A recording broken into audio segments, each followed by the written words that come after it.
I quit when my wife was 3 months shy of birthing our second child. And right when I quit, all the clients I had, all of them fired for like crazy reasons. And it was like, okay, this is not ideal. If I'm trying to get somebody as a client, if they say no, well, that doesn't actually mean no, not to me. I recently closed a client that I first started talking to 12 years ago. I want my kids to have a super hard job like that, because if it's just you and it's up to you to go make your own money by walking around a town and trying to get someone to buy something that you're selling, there are just so many skills that you get from that. No, I definitely didn't execute right away. It took a while because I was close to them. I didn't want to be the one that ended it because, yeah, it's just tough.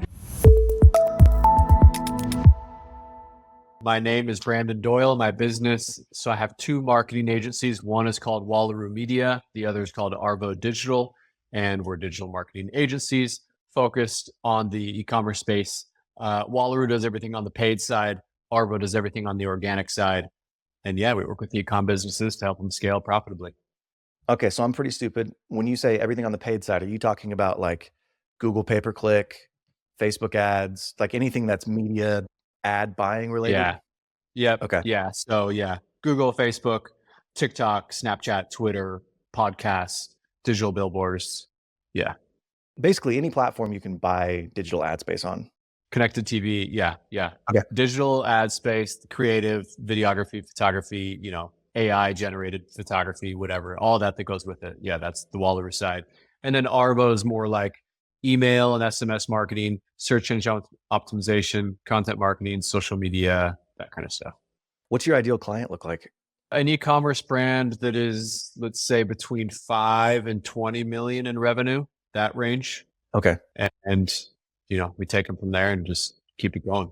So e-commerce is going to be typically brands that are selling a product, physical product online? Yep, physical products.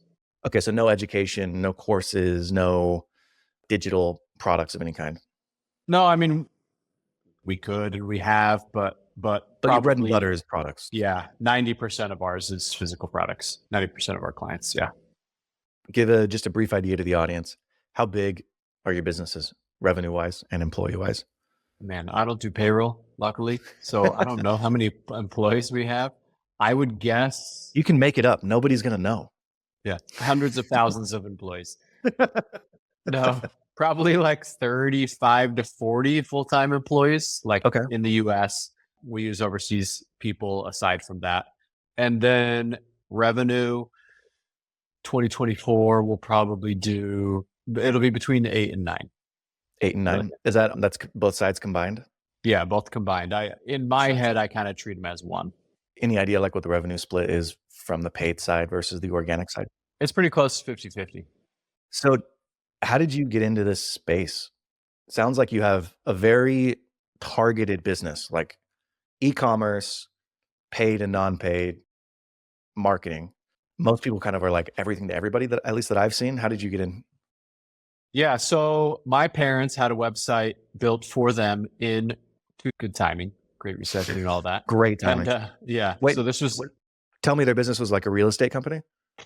No, that would be funny. No, actually, it was custom Letterman jackets for high school athletes. That's cool. So they had a website made where you could customize your own Letterman jacket online. It was pretty cool. It was actually really cool, especially at the time, not really been done before, where you could, make all the changes to a garment and see it all in front of your eyes. Anyway, though, that was their first foray into digital, their first website. So they spent, all their savings they had on the website. So it launches, it's getting roughly 0 visitors a day. And so they asked me to find them, some sort of marketing company to help them get traffic. So I started going out and getting bids, and the cheapest bid I got was $6,000 a month for SEO only. And they didn't have any money. Wow. Yeah, I know that's a lot, especially in 2008, but that was literally the cheapest bid I got. So I think just the SEO companies were killing it back in the day. So they couldn't afford that. So I said, well, what if I learn, maybe you give me equity, profit share, whatever. And they were like, yeah, sure, do it. So I started learning online on Moz. It was SEO Moz. It's now Moz. That was a good website to learn, and Reddit and stuff. And I learned and I got good at it, and it was really fun. And give me an idea. How old were you? What were you doing at the time? So I was a sophomore to junior in college. Okay, you're young. Got it. Yeah. And yeah, so by like a year later, they were on like the top half of page one for like 200 different keywords. So it was going Dang. super good. Yeah, their business was better than ever. I was still in college. I started getting referrals from my parents, of other businesses because I don't know. They were trying to help me because I helped them. And then, so I was majoring in finance at BYU. I graduated in 2010. I worked in finance for a year and a half, purposely took a job not on Wall Street because I knew I didn't want to do that grind, number one. Number two, that I was doing this on the side and I would quit eventually. So I quit a year and a half later. And in the span, I quit when my wife was 3 months shy of birthing our second child. Great timing. Yeah. Yep. And right when I quit, all the clients I had, which was maybe 5, it was more than enough to pay the bills. Literally within the span of like 2 weeks, all of them fired me Really?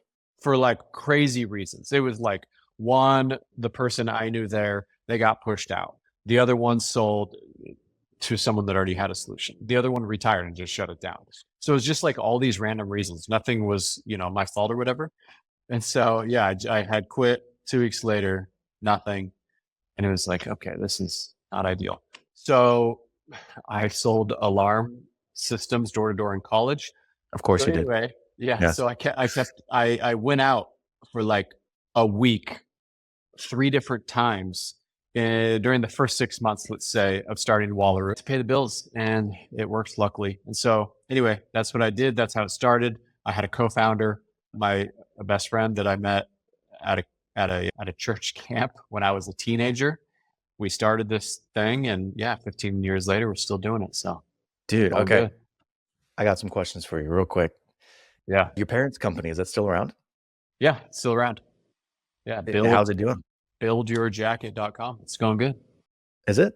Yeah, Dude, that's amazing. It's pretty cool too that you were in college, so you couldn't work on anything full time anyways. Like you didn't need a full time job, and you were able to essentially, apprentice isn't even the right word, but you had a guinea pig to learn yeah, SEO in yeah, particular, yeah, which was awesome. yeah. It was that, and then it was Google Ads too. But yeah, it was just those two. I think what's interesting, I don't know if most people know this. I'm LDS Mormon, and so I have 50% of my friends who sold either alarms, pest control, something in the summer, because after we come home from our missions, it's like, well, I know how to knock doors. I guess Yeah, I could do that for a little while. I never sold just because I was like, God is the only thing I'm ever going to try to sell because I'd suck at this stuff. But you yeah. can make bank doing You summer can, and I sales. got roped into it, but I mean, there's a lot of money if you get somebody to sign a 3-year contract paying, Yeah. 40 to $50 a month for an alarm system. And you can be dishonest and do really, really well. I never did that, but even if you're honest, you can still do well. You learn so much. Like I want my kids, I don't know that I want them to knock doors for a summer job, but I want them to have a super hard job like that, because if it's just you by yourself and it's up to you to go make your own money by walking around a town and trying to get someone to buy something that you're selling, there are just so many skills and modes of work ethic that you get from that. I can't even imagine you quit your job, all your clients leave, your wife's going to give birth in the next 3 months. It's one thing to have like, oh, it's my summer job in between sophomore and junior year, and hopefully I'm going to make as much money as Right. I can because I'm going back to school. It's another thing to be like, I have a family. I have to sell this stuff. All right, now's the part of the show where I feel the most uncomfortable, but my therapist says I need to face my fears. So here we are. I've started a newsletter and I want you to subscribe. And what you're going to get every single week are the aggregated conversations from that week that I have on this podcast with an overview of what their business actually looks like. I'm also going to throw in a review of 1 or 2 businesses that are listed for sale. I'll give you my opinion on whether or not the EBITDA multiple is good, or there's customer concentration, or there's red flags or green flags. And then lastly, I'm going to give you one piece of actionable advice every single week on how to buy your first business. So click the link below, subscribe to my newsletter, and let's get back into the show. What do you feel like were, I don't know, one or 2 of the main lessons you learned from summer sales or knocking door to door? Every no is a closer to a yes is a good lesson, but it's true. Like I'm LES too and went on a mission to Brazil for 2 years. So you learn that during that time. But that's definitely a skill that I still use with my marketing agencies to this day. Like Yeah. if I'm trying to get somebody as a client, and if they say no, well, that doesn't actually mean no, not to me. If I can still provide them something that I think is going to help them scale, and I'll do everything I can to figure that out. And if they still say no, not right now, I'll say, hey, no worries. Let's chat in 3 months. And if you have any questions in the meantime, hit me up. I would love to strategize with you. But yeah, let's just chat in 3 months or whatever. And so I'm just always like trying to keep that relationship going. And I recently closed a client like 6 months ago that I first started talking to 12 years ago. Oh my They were gosh. never a client until 6 months ago. Yeah. A 12 years close cycle? Yeah. Not ideal, Jeez, but I just not don't give up. ideal. I don't give up. So if I talk to you, you're going to become a client of mine eventually, unless you exit the industry. That's sort of my philosophy. You quit your job, lose your clients, your wife's about to give birth, you decide to go, you sell alarms, whatever, like a week at a time, 3 times. How long in between when you lost all your clients and when you built back up that book of business? So probably 5 months in, it was good enough to be like, hey, let's get an office, me and my co-founder, like a $400 a month office. But like it was enough time to warrant, we already had enough clients just from going to local community events and stuff to do that. And maybe like 6 months in, we hired our first part-time employees. Was that stressful for you, or is it only stressful like looking back? It was stressful in the moment, but I was never worried. Like I knew it was the right move. So it's just like, okay, well, another challenge, but let's do this. I have a lot of moments in my career where looking back, I'm like stressed out for myself, but in the middle of it, I didn't feel super stressed. Like, yeah, I was, I was worried and anxious, but I wasn't like, what did you say? You're like, I think you said worried, or like you weren't like doubting yourself necessarily. I think that's it's an interesting thing because like you look back with years of experience and you're like, man, this could have gone wrong. This could have gone wrong. This could have gone wrong. But in the moment, you don't necessarily know what you don't know. And you kind of make it through. Totally. But also it's like I look back at that and that was at this point, that was almost 13 years ago. Like, hey, good job, man. Like the young version of me. But that was like a simple time too. Like in a way, it was stressful, but it was just part of the process. But also like, man, the stress or the simplicity of the business at that time versus now, I look back on that sometimes longingly, I guess. Well, yeah, it is like a different period of life. Like you look back on that and you're like, oh man, my wife's about to give birth. I already have a child. I gotta make ends meet. That's stressful. And then you like get to, years down the road and it's like, oh my gosh, I owe this supplier $150,000. I just lost this one client. Potentially I'm on the hook for $500,000. Like the scale grows immensely. And so I agree with you. It's like, it's still stressful. It's just different kind of levels of stress. Yeah, totally. Have you ever heard Alex Hormozy talk about his launch? Yeah. Yeah. Where he basically, he launched a business. Turns out he partnered with some guy who was a fraudster, stole the money. Then he launches another business. Turns out these clients found out they could refund essentially what they paid him. And so he's like hurting in cash. He has to make $100,000 in profit in a month. And he's like, all right, what am I going to do? Those moments are just so foundational to your eventual success, sort of the way that you decide to respond to them. Yeah. All right. So 6 months in, things are rolling well. What were you doing at that time? Was it just SEO? Pretty much just SEO. Okay. When did you switch to the dark side and start doing paid stuff? Oh, probably like 6 months in, even maybe a year. Yeah. And then shortly after that, we started managing Facebook pages. And then what would have been next? And then just other social media platforms from there. Yeah. Facebook ads. Has it been this business and you're just expanding offerings, or were you also like bringing on different types of businesses that were maybe complementary? No, I mean, I always, anytime I was talking to a client, if they asked if we did something, I would just say yes. Right. So it became website design. We started doing website design. We started doing PR. So we became this full service that was technically like maybe, 12 different things. That's what we morphed into until 2017. And then in 2017, I said, me and my co-founder, we're like, hey, let's just go all in on the thing we're best at. Cause it's hard on the phone with the client. You're trying to say, well, actually, we're great. We're the best at all 12 of these things, right? That's not possible. So it was like, let's go all in on social ads, social media advertising. So that's what we did. 2017, all in. And then whatever else came in, we just refer it out, right? And so that's what we did. But we were referring out a lot of stuff. And I started getting mad with how much money we were referring out. So I was like, well, what if we like ramp up another agency, find someone else to be like the day-to-day operator, and we won't refer out as much. So that's what we did. So Wallaroo was first, and then we launched Pouch. And so Pouch was just doing SEO and content marketing. And so that started going well. So that was in like the fall of 2018, and it started going really well. We got this guy named Kyle to run that one. And so I was still like the CEO, day-to-day CEO of Wallaroo. Kyle was running Pouch. And since that went well, then we started another one in May of 2019 that was doing web design and web development. Mm-hmm. And that was going well. And then we did another one. So then we had email, and we had social, and we had like a smaller version of Wallaroo. And then we had a Web3 one. And then we did an NIL one with college athletes. So we had like 6 agencies, each with their own day-to-day operator.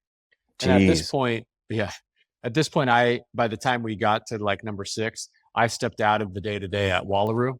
So basically me and my co-founder were over the 6, and each had 1 or 2 people that ran them. And, we basically be the back office / sales of all 6. And I was going to say it was going well, but it wasn't going great. It was going okay. Give me an idea. Like right now you're at $9 million a year. 2017, 2018, what was the size of the company? Not big. 2017, 1 mil. 2018, 1.5. No, less, 1.2. When you get to the point where you have all 6 of these, kind of how big were you?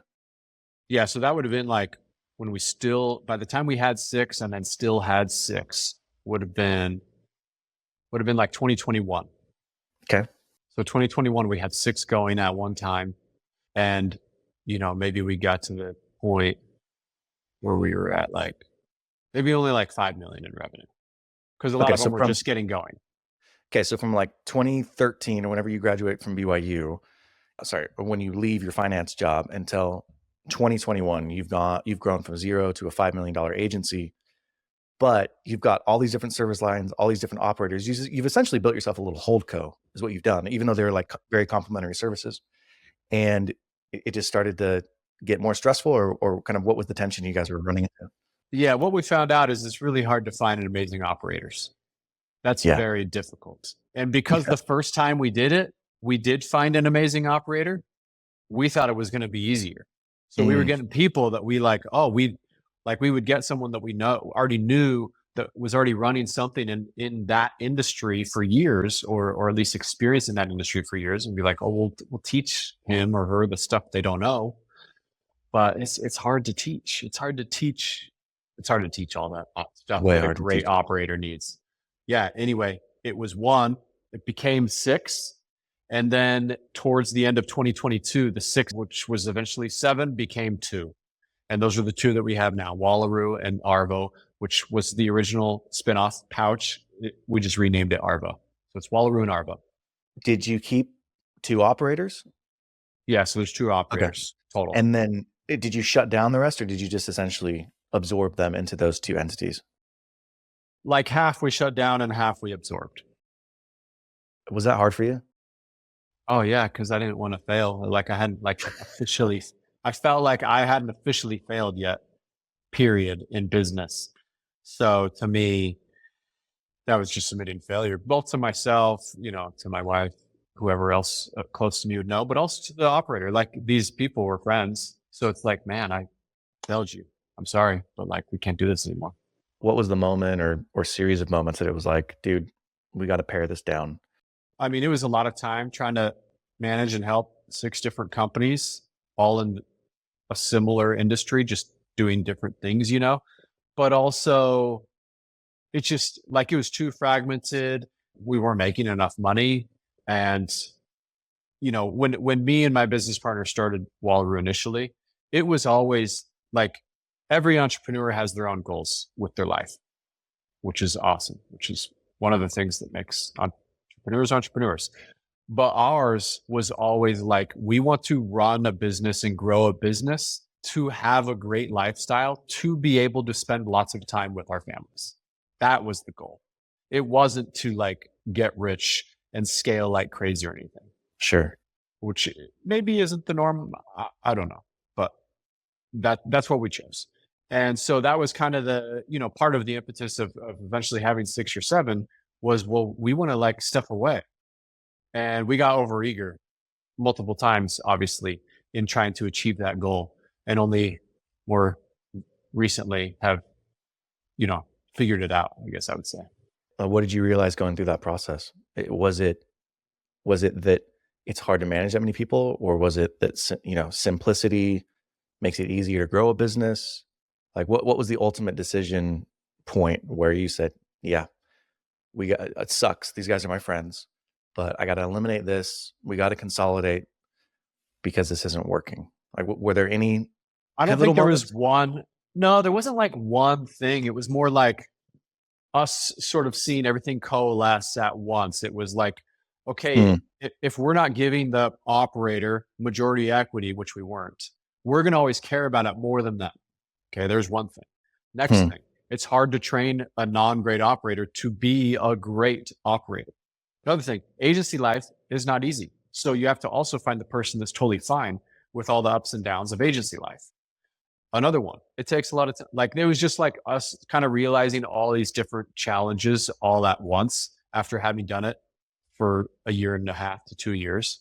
Was the filter, hey, we've got these great businesses, let's just keep 1 or 2 of these guys to continue operating? Or was it the opposite? Hey, we've got 2 really great guys that we know can do this model where they can be the operator. Let's consolidate these businesses under them. Yeah, it was kind of a combo, and also realizing, I guess in the same vein, which would be like one of my biggest pieces of advice to anyone that would want to go down the holdco route or the multi-company route, whatever you want to call it, is like, just focus on the ones that are really making you money. And if you just grow those by like 10% a year, like, it really starts adding up, and you don't need to get fancy. Like, don't be a rush to step away or get fancy, or don't be seduced by the sexiness of launching a bunch of things or trying to make like this extra passive income of, 2K a month on the side. Like, if you have something that's doing 7 figures, let alone 8 a year, 10% a year growth adds up very fast. Very, very fast. Yeah. For me, when I've had to make hard decisions, I've had to fire friends, I've had to lay off a lot of people, and it freaking sucks. It just is awful. Yeah. But many times before D-Day, I knew that I had to do that stuff. I knew for a long period of time, and it's just my personality. Like, I procrastinated it. I justified, or I pushed it off because it was going to be uncomfortable, or maybe I liked the appeal of, oh no, I own 17 companies and I want to continue to say that I own 17, not just 2. Was there anything like that for you that, like, did you know for a long time that was the right decision and it just took you a while to finally execute on it, or once you knew, you executed right away? No, I definitely didn't execute right away. Yeah, it took a while because I was close to them. We were kind of hoping maybe some of them might figure it out on their own, and eventually, some did. But yeah, I didn't want to be the one that like ended it, because then It's hard. Yeah, it's just tough. But Hey, dude, it is so freaking hard, and it's something I've had to learn over time, and it's something, honestly, I've had to learn over and over again. But I've adopted this philosophy that, like, clarity is kindness, because yeah, what I've learned in those situations is that every time that it finally ends, the person on the other side is relieved, because they felt this tension. Like, they knew that they were underperforming. They knew that they weren't meeting expectations. Some weirdness in the relationship had developed because, like, I started avoiding them and I wasn't talking to them as much. And like, so like the personal dynamic all of a sudden becomes weird. But then once we kind of clear the air, and it sucks, it's like this heavy weight is sort of lifted. And when I get into these situations now, I have to remind myself, like, this will pass. Like this is not the end of the world. They're probably in it. They understand what's going on as well. Yeah. Have you found that? Oh yeah, totally. Yeah. Okay. Every single time, I would say. And it's hard because you know that you get to know that intellectually, but it's still hard to like fire somebody that you've been working with for a long time. I was going to ask you, I think one of the really cool things about the space that you're in is it reminds me of the like where artificial intelligence is now, where companies are like, oh, well, I know this is going to be important, but I don't know what to do. And so, I haven't seen it yet, but I know more and more agencies are going to be popping up helping mom and pop small businesses implement artificial intelligence, whether it's through Oh automation, yeah. whether it's through system design, et cetera. And you like remind me of, the generation before that, where it's like, well, I know advertising on Google is important, but I don't really know how to do that. And so you started a business that was riding a massive wave, which is phenomenal. Were there any cool experiences along the way where you're like, why am I doing this for this customer? Like, I'm just some idiot from Utah and I'm managing some like Yeah. multi-billion dollar companies.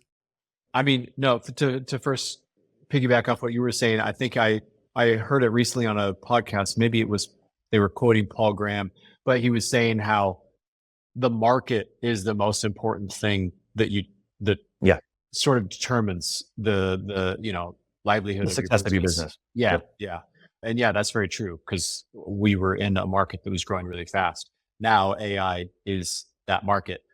Funnily enough, in my opinion, AI, the industry they're disrupting the most is my industry.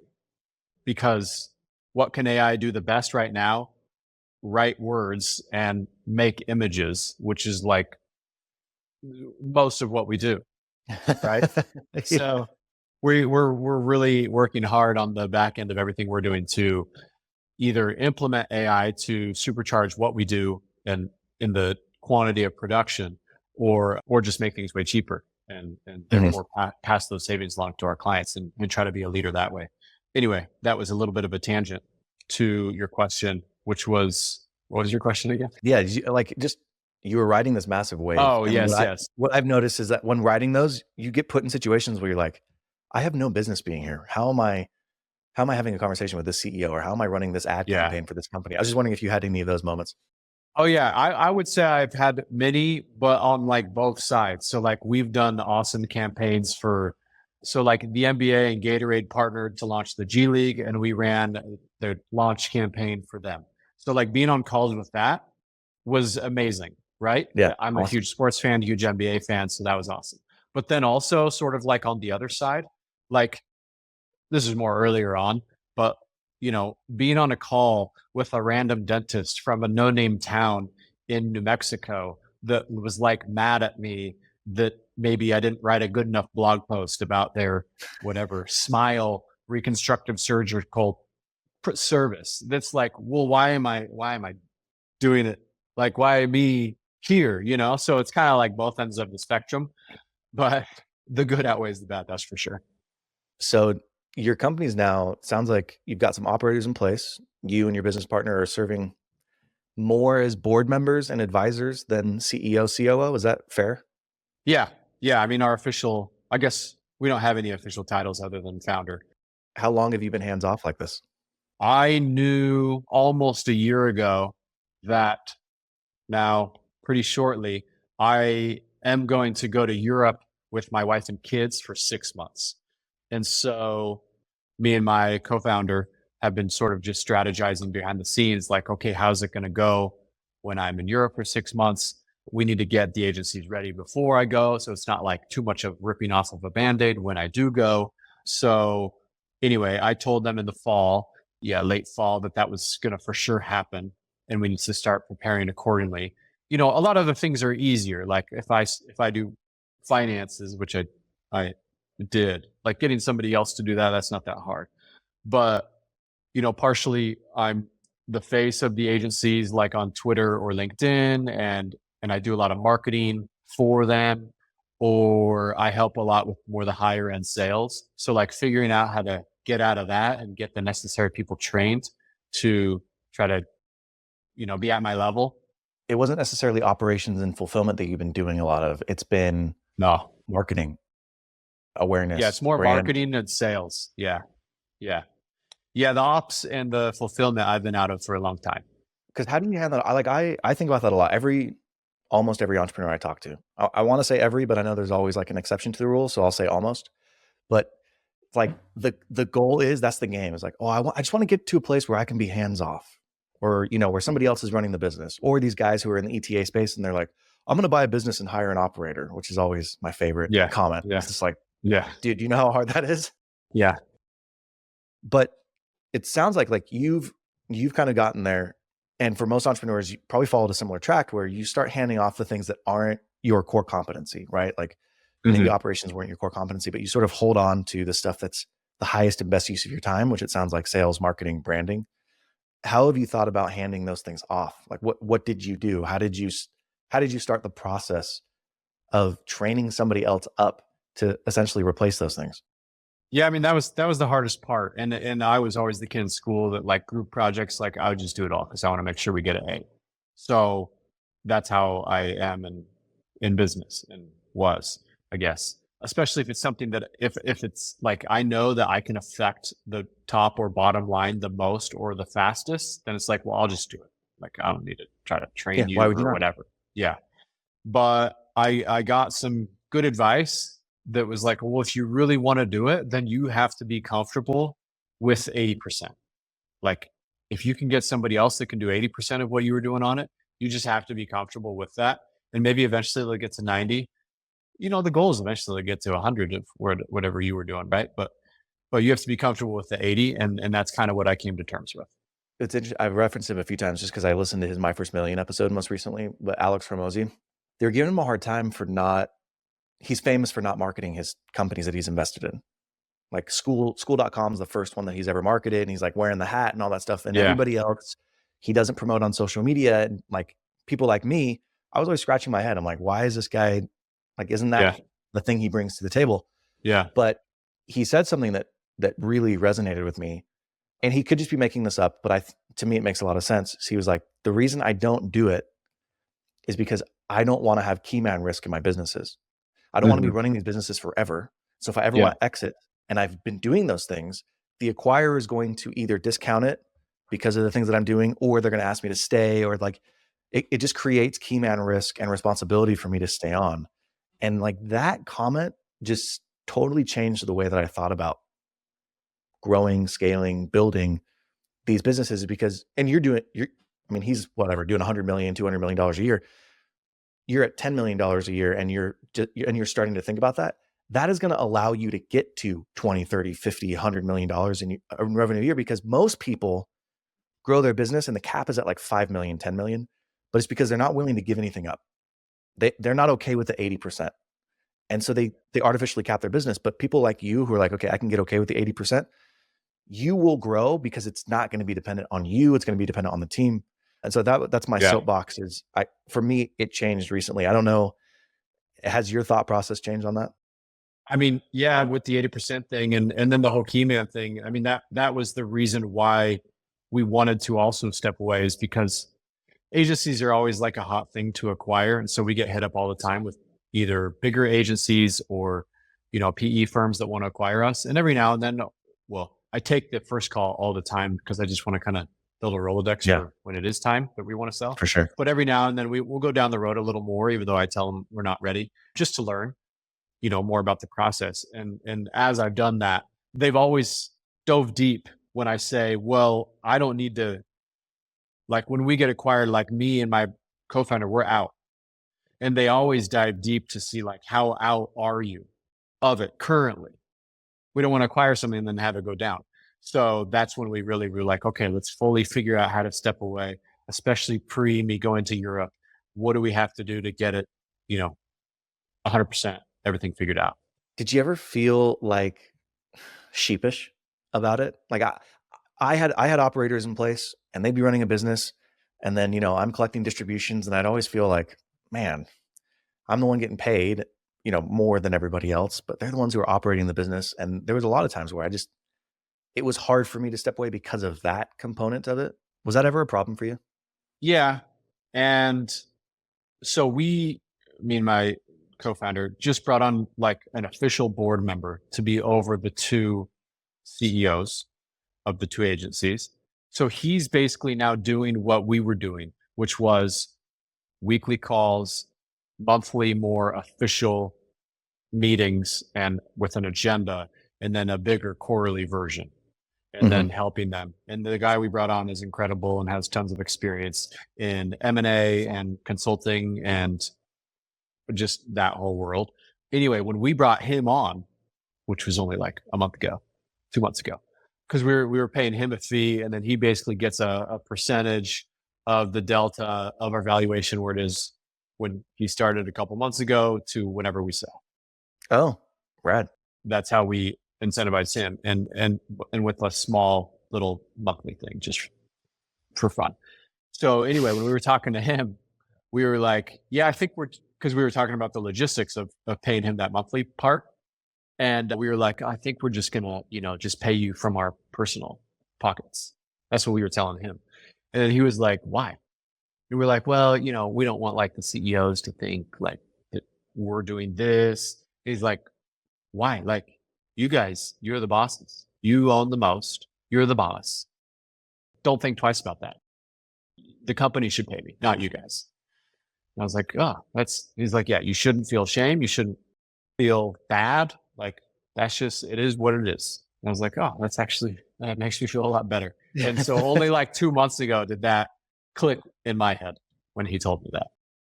Yeah. All right. I'm going to ask you some quick questions on the business, and then I have some rapid fire questions for you. Okay.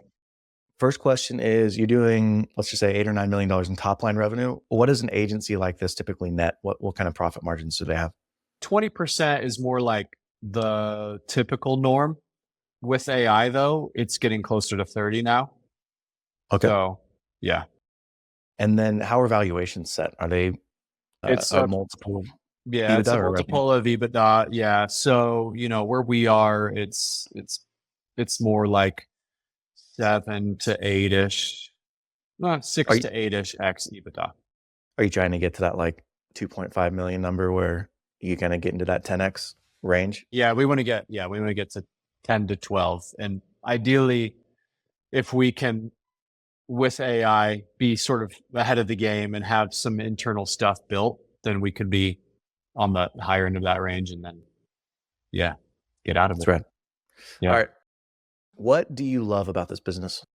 I love how fast it moves and how it's always changing. Like, we have a lot of clients. We're always getting new clients. So it's always fun to work on new stuff, whether it's a new apparel brand or a brand new product that didn't exist before or whatever.